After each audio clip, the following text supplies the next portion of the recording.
मतलब प्रॉब्लम होती थी, अभी बताते थे कि वो अलग है, परंपरा ये अलग है। अ, इतना हमें पता है ये सब कुछ भगवान ही करवा रहे हैं, फिर हम क्यों परेशान होते हैं, इससे क्यों करते हैं? जी। भगवान जब कहते हैं ना मैं सभी कारणों का कारण हूँ, इसका मतलब हमें ये समझना है कि जो भगवान की इच्छा है या भगवान की माया शक्ति है, उसी से सब कुछ होता है। इसलिए भगवान सभी कारणों के कारण है। लेकिन इसका मतलब ये नहीं है कि मैं किसी से ईर्ष्या करता हूँ, मैं किसी में दोष देखता हूँ, तो इसके कारण भी भगवान है। ऐसा नहीं हो सकता।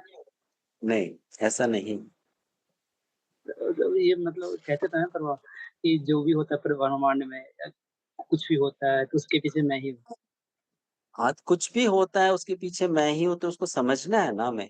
मैं ही हूँ कैसे? हाँ, क्योंकि आधार तो वही है ना। ये इसका मतलब ये थोड़ी ना कि जो भी हो रहा है वैसा वो चाहते हैं कि ऐसा हो। नहीं पता या होगा ना कि पूर्व निश्चित होगा, वो तो पूरा रचा हुआ है नहीं, कलयुग जैसे में। अभी आप इस उदाहरण को समझने की कोशिश कीजिए। आपका जी विवाह प्रभु हो जी गया? बताइए। यस प्रभु जी। हो गया? हाँ प्रभु जी 10 साल हो गए। 10 साल हो गए, तो बच्चा है आपका? यस प्रभु, एक लड़का है।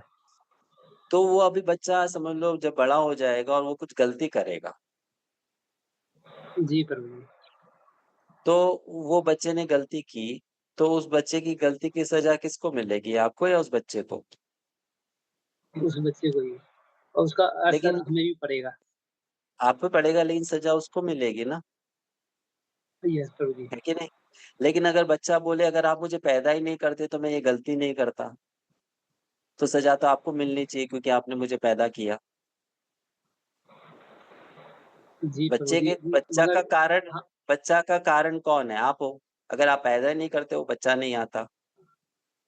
ये प्रभु जी वो तो ठीक है प्रभु जी मगर इसके हाँ, पीछे तो वैसे भगवान ही तो जैसे है, ये मैं भी ठीक तो है भगवान ही ना, की तरह है। जैसे ये ठीक है हाँ, कि बच्चे ने गलती की तो उसको दंड मिलना चाहिए क्योंकि हालाँकि बच्चे का कारण आप हो, लेकिन जी, जी। बच्चे की भी स्वतंत्रता है, उसने गलती की है तो दोष उसके ऊपर लगेगा। वैसे ही सब कुछ भगवान ने बनाया है, भगवान सब चीज़ के कारण है, लेकिन आपकी भी तो व्यक्तिगत स्वतंत्रता है। यस प्रभु जी। अब समझ में आया? नहीं आया अभी भी? नहीं। नहीं आया तो थोड़ा-सा इस एग्ज़ाम्पल के ऊपर चिंतन कीजिएगा, समझ में आ जाएगा, है ना? जैसे जी कि प्रभु जी। वो बच्चे का कारण कौन है? वो बच्चे का कारण कौन है? आप और आपकी वाइफ़। वो हाँ, बच्चा ही जी नहीं होता माता-पिता अगर हैं। आप तो माता-पिता ना, अगर आप जी माता-पिता प्रभु। नहीं होते तो वो बच्चा होता ही नहीं, राइट? तो वो बच्चे ने जो भी किया, उस सबका अगर आप मूल कारण देखेंगे तो आप दोनों उसके मूल कारण हो गए,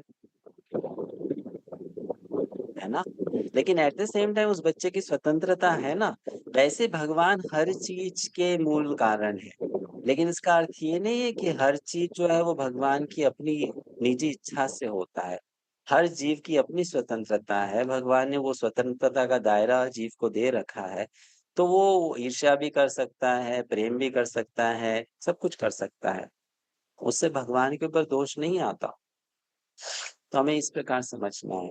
और कभी-कभी लोग स इसको गलत समझते हैं कि वो सभी चीज़ के कारण हैं मतलब हर चीज़ जो हो रही है ज भगवान ही ऐसा चाहते थे, भगवान की इच्छा से ही ऐसा हो रहा है।